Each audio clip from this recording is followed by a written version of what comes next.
আল্লাহ তাবারক ওয়া তাআলা যে 12টি মাস আমাদের জন্য নির্ধারণ করে দিয়েছেন, তার মধ্যে অন্যতম একটি শ্রেষ্ঠ মাস হচ্ছে মাহে রমাদান মাস। আল্লাহ তাবারক ওয়া তাআলা প্রিয় বান্দাগুলোকে তার কাছে আরো প্রিয় করে নেওয়ার জন্য আল্লাহ তাবারক ওয়া তাআলা তার প্রিয় বান্দাদেরকে গুনাহগুলো ক্ষমা করে তাদেরকে নাজাতের একটা ব্যবস্থা করে দেওয়ার জন্য মাহে রমজান আমাদের জন্য আল্লাহ ফরজ করে দিয়েছেন। আল্লাহ তাবারক ওয়া তাআলা চান বান্দাকে কোন কৌশলে, কোন কাইফিয়তে বান্দার গুনাহগুলোকে ক্ষমা করে দেওয়া যায়, কোন সিস্টেমে বান্দাকে ক্ষমা করিয়ে বান্দাকে জাহান্নাম থেকে মুক্তি দিয়ে জান্নাতে দেওয়া যায়।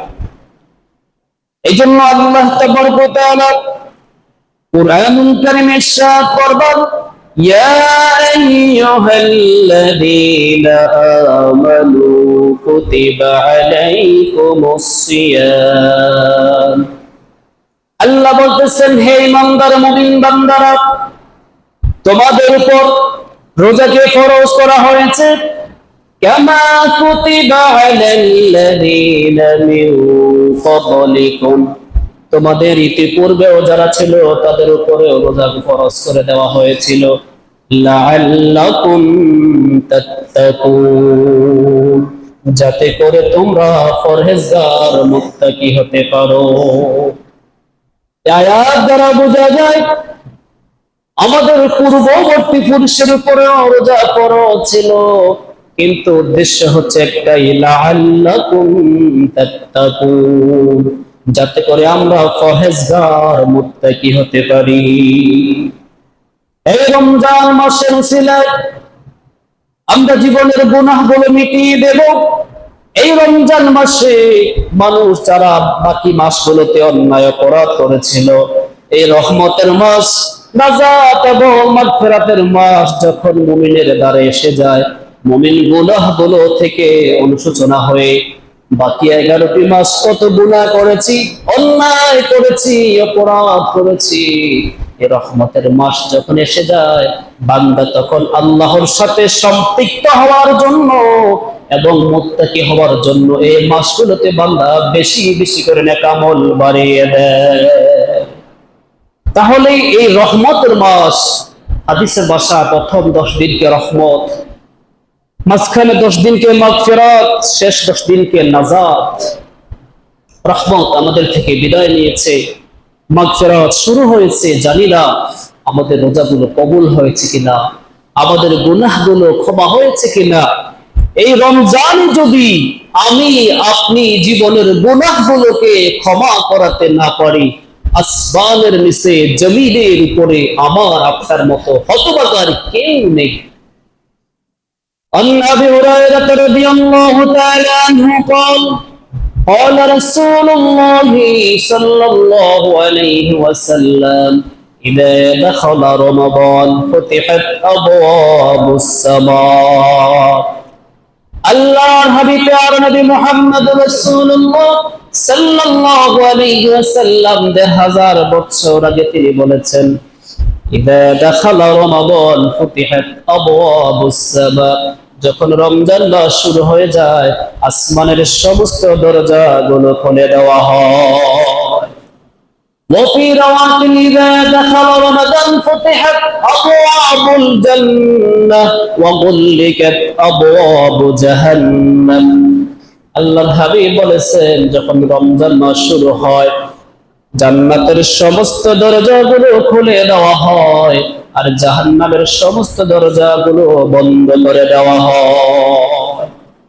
আরে কাওয়াতে সাইদা দাখালা রমাদান ফুতিহাত আবওয়াবুর রাহমা, যখন রমজান মাস শুরু হয় আল্লাহর সমস্ত রহমতের দরজাগুলো খুলে দেওয়া হয়। জাহান্নামের দরজা বন্ধ, জান্নাতের দরজা উন্মুক্ত করে দেওয়া হয়েছে, রহমতের দরজা খুলে দেওয়া হয়েছে, আসমানের দরজাগুলো খুলে দেওয়া হয়েছে। তাহলে আমি আপনি আল্লাহ রহমত নিয়ে বসে আছে, কোন বান্দার উপর তিনি রহমত নাজিল করবেন? যদি কেউ এই মাহে রমজানে আমল করতে পারে, আমল করতে করতে যদি রমজান মাসে কারো ইন্তেকাল হয়, তাহলে যেহেতু জাহান্নামের দরজাগুলো বন্ধ এবং জান্নাতের দরজাগুলো খোলা, তাহলে যে ব্যক্তি আমল করতে করতে যদি এই রমজান মাসে ইন্তেকাল হয়, আল্লাহর হাবিবের ঘোষণা অনুযায়ী তাকে আল্লাহ জান্নাত নসিব করে দিবে। عن ابي هريره رضي الله تعالى عنه انه قال قال رسول الله صلى الله عليه وسلم من صام رمضان ايمانا واحتسابا غفر له ما تقدم من ذنبه। এই মাহে রমজান হচ্ছে জান্নাত লাভের একটি মাধ্যম। এই মাহে রমজান আল্লাহর জান্নাত পাওয়ার জন্য একটা পদ্ধতি। আল্লাহ হাবিব ঘোষণা করেছেন যে ব্যক্তি ঈমানের সাথে সওয়াবের আশায় মাহে রমজানের রোজাগুলি পালন করবে, আল্লাহ পাক তার পিছনের সমস্ত গুনাহগুলো মাফ করে দিবে। তাহলে ঈমানের সাথে সওয়াবের আশায় এই দুইটা জিনিস আমাদের টার্গেট থাকতে হবে। আমি রোজাগুলো রেখেছি, আল্লাহ পাক আমার উপর রোজা ফরজ করেছেন। প্রত্যেক প্রাপ্তবয়স্ক পুরুষ এবং মহিলার উপর আল্লাহ যে রোজাগুলো ফরজ করেছেন, আমি তোর মধ্যে একজন। এই জন্য ঈমানের সাথে, ইয়াকিনের সাথে, বিশ্বাসের সাথে রোজা রেখেছি আর সওয়াবের আশায় যদি রোজা রাখি, তাহলে বিগত সমস্ত গুনাহগুলো আল্লাহ পাক মাফ করে দিবে। তাহলে এইভাবে মাহে রমজান আমার আপনার গুনাহগুলোকে মিটিয়ে দিবে। তাহলে আমাদের কাছ থেকে যেন এই মাহে রমজান যেন এমনি এমনিতে বিদায় না নেয়। গুনাহগুলো অবশ্যই মাপ চাইতে হবে আল্লাহর কাছে এবং গুনাহের জন্য আল্লাহর কাছে কান্নাকাটি করতে হবে। যেহেতু মাহে রমজান মাস, আমরা সকলেই ভোর রাত্রে সাহারি খাওয়ার জন্য উঠতে হয়, তখনই একটা সুবর্ণ সুযোগ তাহাজ্জুদের নামাজ পড়ার। যতক্ষণ পর্যন্ত সাহারি খাওয়ার সময় আছে, ততক্ষণ পর্যন্ত তাহাজ্জুদ করার সময় আছে। আমি খাওয়ার আগে হোক কিংবা পরে হোক, 4 রাকাত 8 রাকাত 2 রাকাত যতটুকু পারি আমি তাহাজ্জুদের নামাজ পড়ে দুহাত বাড়িয়ে গুনাহগুলো স্মরণ করে আল্লাহর কাছে কান্নাকাটি করি, মাবুদ আমি বড়ই পাপী, আমি কত গুনাহ করেছি, পৃথিবীর কোনো মানুষ না জানুক না দেখুক, তুমি আল্লাহ দেখেছো, তুমি আল্লাহ জানো, আমি বড়ই পাপী। এই জমিনের মধ্যে আমার চাইতে বড় গুনাহগার আর কেউ নেই। যদি এরকম অনুশোচিত হয়ে গুনাহগুলো স্মরণ করে তাহাজ্জুদের নামাজ পড়ে দু চোখের পানি ছেড়ে দিতে পারেন, তাহলে অবশ্যই আল্লাহ পাক রব্বুল আলামিন আমার আপনার সমস্ত গুনাহগুলো আল্লাহ মাফ করে দিবে। আমরা কেউ বলতে পারবো না যে আমি গুনাহ করি নাই, আমি অন্যায় করি নাই, আমি অপরাধ করি নাই। এই মাহে রমজান আল্লাহ রব্বুল আলামিন মাহে রমজানের প্রতিদান আল্লাহ পাক নিজ হাতে দান করবেন। প্যারা নবী মুহাম্মদুর রাসূলুল্লাহ সাল্লাল্লাহু আলাইহি ওয়াসাল্লাম তিনি বলেছেন, যখন কোনো একটা বান্দা একটা আমল করে, সে আমলটাকে 1 গুণ থেকে 10 গুণ, 10 গুণ থেকে 700 গুণ পর্যন্ত দেওয়া হয়। কিন্তু মাহে রমজানের হিসাব আলাদা, মাহে রমজানের হিসাবটুকু আলাদা। কুল্লু আমাল ইবনে আদম, আল্লাহ পাক রব্বুল আলামিন বলতেছেন, আদম বনি আদম যখন আমল করে, বিশেষ করে যখন ইন্নালিস সাইম রমজান মাসে যখন আমল করে, রমজান মাসে আমল করার কারণে, এই রমজান মাসে আমল করার কারণে এটা হয়েছে আমার জন্য। বাকি অন্যান্য মাসগুলোতে যখন সে আমল করে, ওই আমল ব্যক্তি আমল করে পুরস্কার তাকে দান করা হয়, তার মধ্যে তাকে দিয়ে দেওয়া হয়। কিন্তু রমজান মাস হচ্ছে ভিন্ন। আস-সাওমু লি ওয়া আনা আজজি বিহি, ব্যক্তি যখন রমজান মাসে আমল করে এটা আমার জন্য, আমি আল্লাহ নিজে তাকে পুরস্কৃত দান করব। আমি আপনি যখন অন্যান্য মাসে আমল করি, আল্লাহ ফেরেশতার মাধ্যমে আমাকে আপনাকে এই পরিমাণ সওয়াব দান করবেন। কিন্তু রমজান মাসটা হচ্ছে ভিন্ন। আল্লাহ বলতেছেন যে ব্যক্তি রমজান মাসে আমল করবে, সে আমার জন্য আমল করেছে, এই জন্য এটা আমার জন্য, এটা আমার মাস, এই জন্য ওই যে ব্যক্তি রমজান মাসে আমল করবে, আমি আল্লাহ নিজেই তাকে পুরস্কৃত দান করব। তাহলে এই মাস এমন একটি মাস যে মাসে আল্লাহ পাক আমাকে আপনাকে পুরস্কৃত করবেন, নিজে পুরস্কৃত করবেন। আমি আপনি যখন রোজা রাখি, দেখেন ইফতারের আগ মুহূর্তে আমরা কত একটা আনন্দ স্বস্তি লাভ করি।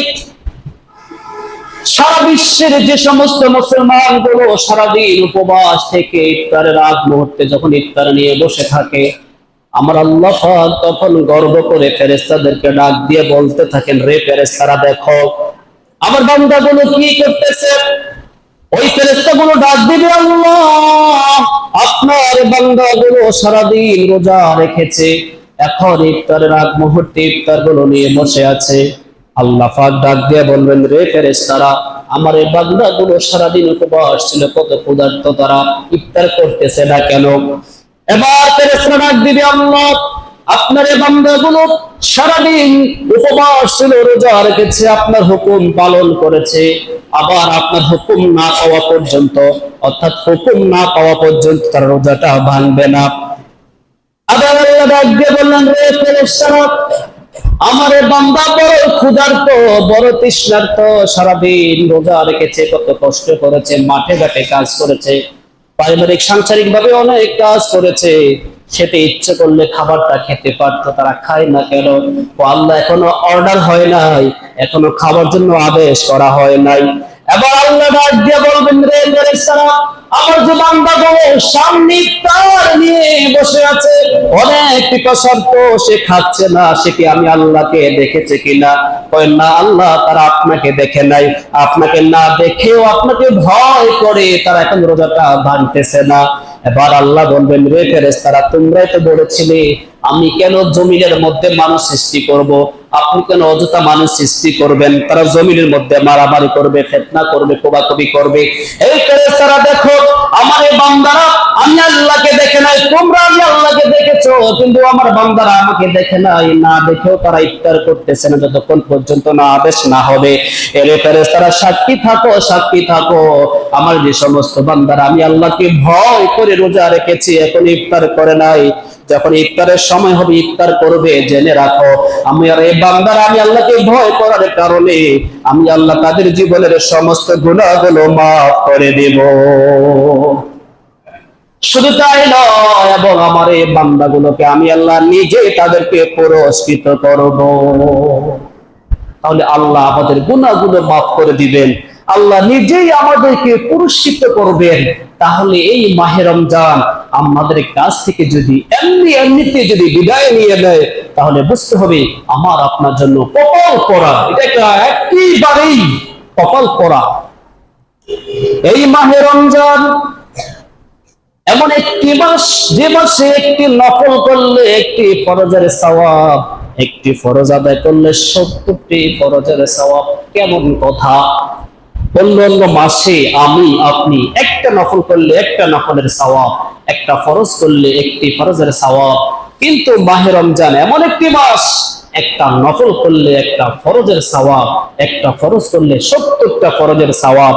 তাহলে আল্লাহ তার বান্দাগুলোকে গুনাহ মাফ করে দেওয়ার জন্য এবং বান্দাগুলোকে জান্নাতি বানানোর জন্য, আল্লাহ এবং বান্দার সাথে গভীর সম্পর্ক করার জন্য আল্লাহ পাক কত সুবর্ণ সুযোগে মাহে রমজান দান করেছেন।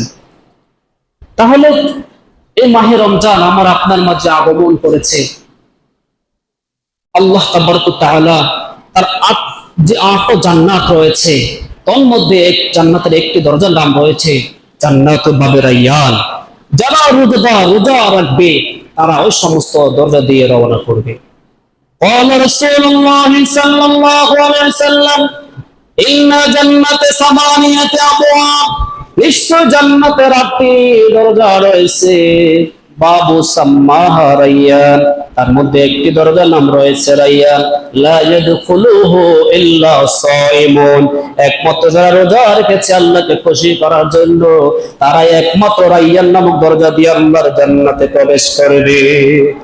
হযরত আবু বকর সিদ্দিক রাদিয়াল্লাহু তাআলা প্রশ্ন করলেন, ইয়া রাসূলুল্লাহ,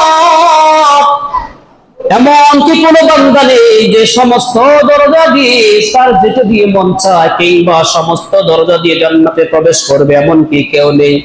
আল্লাহর হাবিব বললেন, হ্যাঁ, এমন কিছু বান্দা রয়েছে, তারা সমস্ত দরজা দিয়ে প্রবেশ করতে পারবে, তার মধ্যে তুমি আবু বকর একজন। রাসূল ভবিষ্যৎবাণী করে গেছেন, তার মধ্যে তুমি হচ্ছে একজন। তাহলে এই রোজা রেখে যেই রোজাদার মুখের বন্ধ, মানুষ যখন রোজা রাখে একে অপরের সাথে কথা বলে তার মুখে একটা দুর্গন্ধ বের হয়।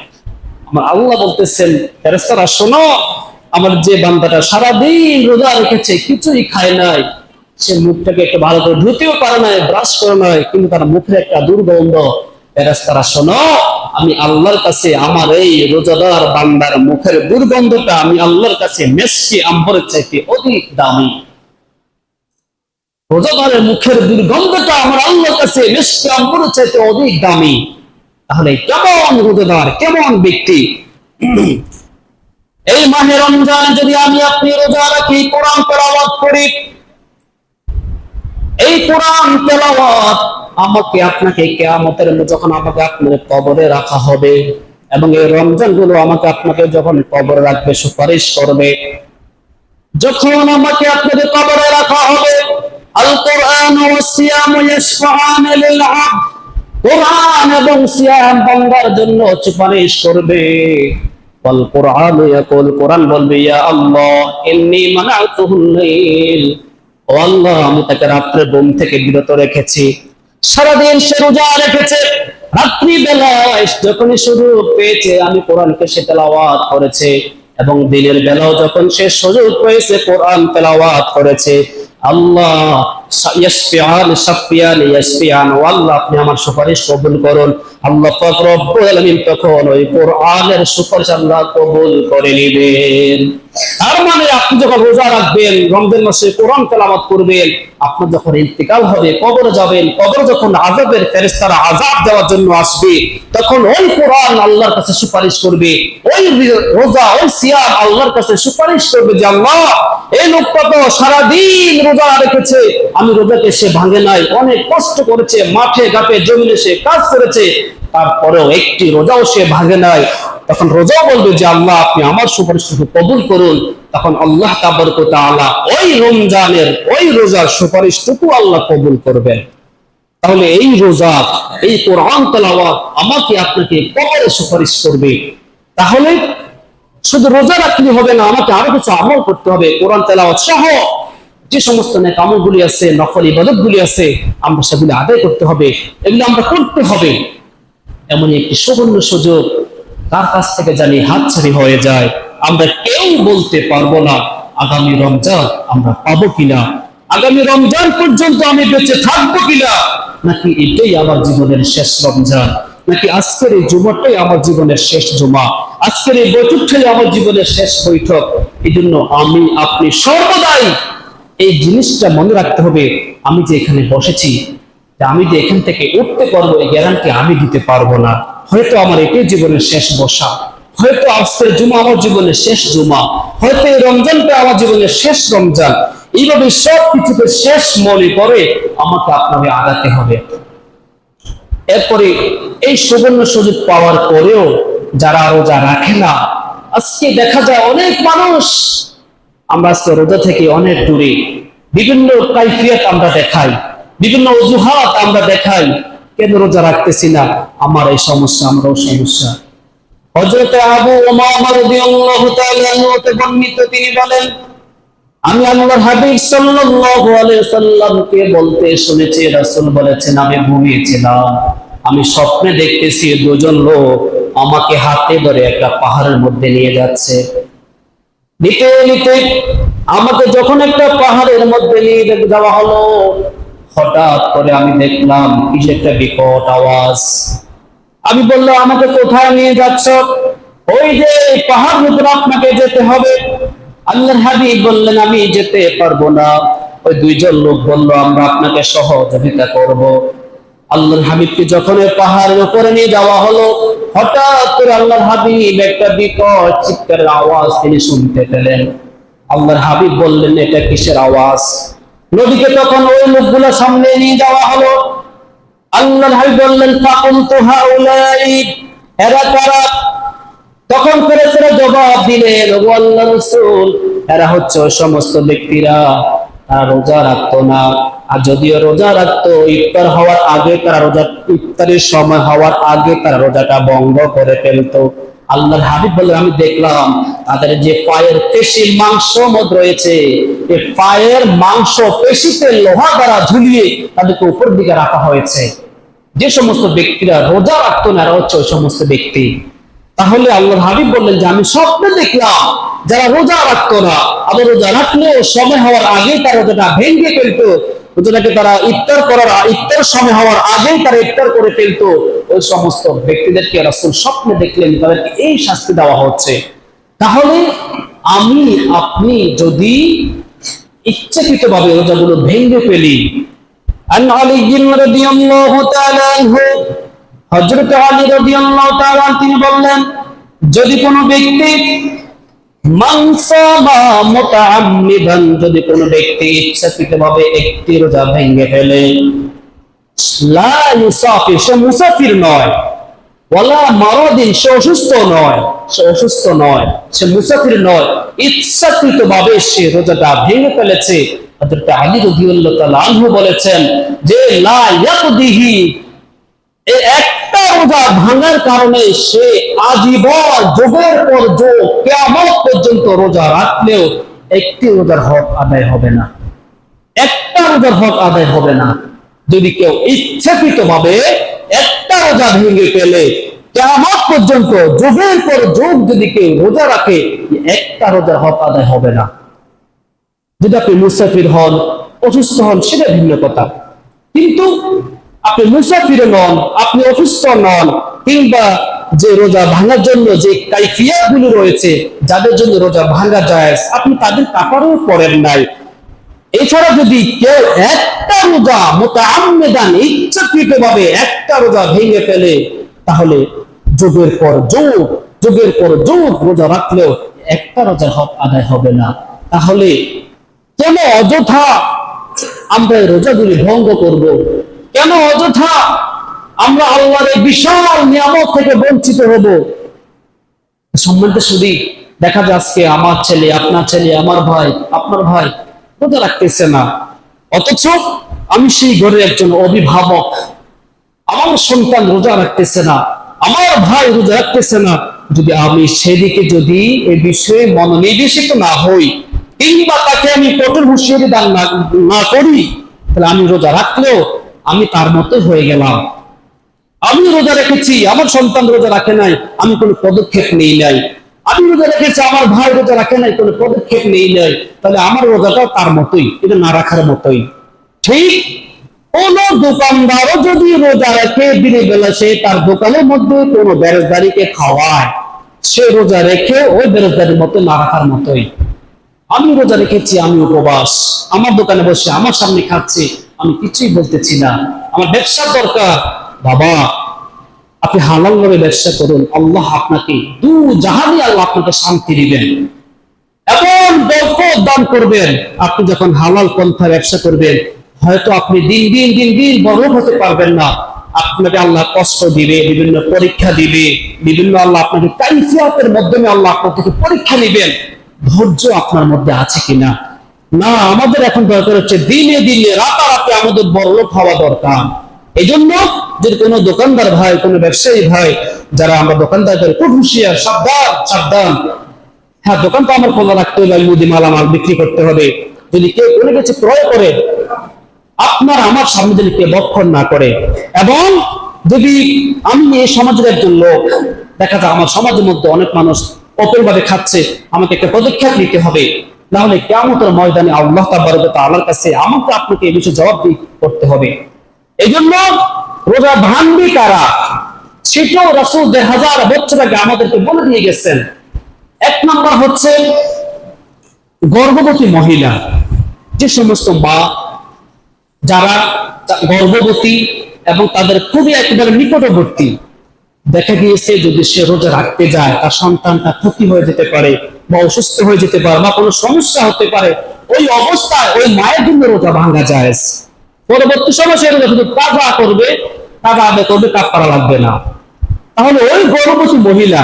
2 নম্বর হচ্ছে দুগ্ধদানকারী মহিলা, যে মহিলা সন্তান প্রসব করেছে, দেখা যায় সে সারাদিন যখন সে উপবাস থাকে, তার স্তনে দুধ আসে না, তখন সন্তান যদি দুধ খেতে না পারে, সে অসুস্থ হয়ে যাবে। এই জন্য ওই অবস্থায় ওই দুগ্ধদানকারী মহিলার জন্য রোজা ভাঙা যায়। 3 নম্বর হচ্ছে মুসাফির, যিনি 48 মাইল কিংবা 72.77 কিলোমিটার পথ যিনি অতিক্রম করবেন তিনি মুসাফির। ওই ব্যক্তির জন্য রোজা ভাঙ্গা যায়। সে ইচ্ছে করলে রাখতে পারে, ইচ্ছে করলে ভাঙতেও পারে, রাখলে সওয়াবের উপর সওয়াব, নূরুন আলা নূর, তবে ভাঙ্গা তার জন্য জায়েজ আছে। যিনি মুসাফির, আপনি এখান থেকে কক্সবাজার যাবেন, আপনি ঢাকা যাবেন, নিঃসন্দেহে আপনি মুসাফির, ওই অবস্থায় আপনার জন্য রোজা ভাঙ্গা জায়েজ আছে। তারপরে হচ্ছে অসুস্থ ব্যক্তি, যে ব্যক্তিটা খুব অসুস্থ, দেখা যায় তার পক্ষে রোজা রাখা সম্ভব হচ্ছে না, উপবাস থাকা তার জন্য সম্ভব হচ্ছে না, যদি সে রোজা রাখতে যায় তার এই অসুস্থতাটা আরো বেড়ে যাবে, ওই অবস্থায় ওই ব্যক্তির জন্য রোজা ভাঙা যায়। 5 নাম্বার হচ্ছে অতি বয়স্ক বৃদ্ধ মানুষ, হাঁটার মতো শক্তি নেই, দাঁড়ানোর মতো শক্তি নেই এবং সে খেতে পারে না, ওই অবস্থায় ওই বৃদ্ধ ব্যক্তিটার জন্য রোজা ভাঙা জায়েজ। এই 5 প্রকার ছাড়া কাহারও প্রতি রোজা ভাঙা জায়েজ নাই। তাহলে আজকে আমরা যারা রোজা ভাঙতেছি, হয়তো আমার শক্তি আছে, আবার অনেকের মুখে এটাও শোনা যায় যে রোজা রাখলে আমি হয়তো অসুস্থ হয়ে যাব। অথচ আপনারা যারা সোশ্যাল মিডিয়া ইউজ করেন দেখেন, বিজেপি যারা ইহুদি খ্রিস্টান, তারাও শরীরটাকে সুস্থ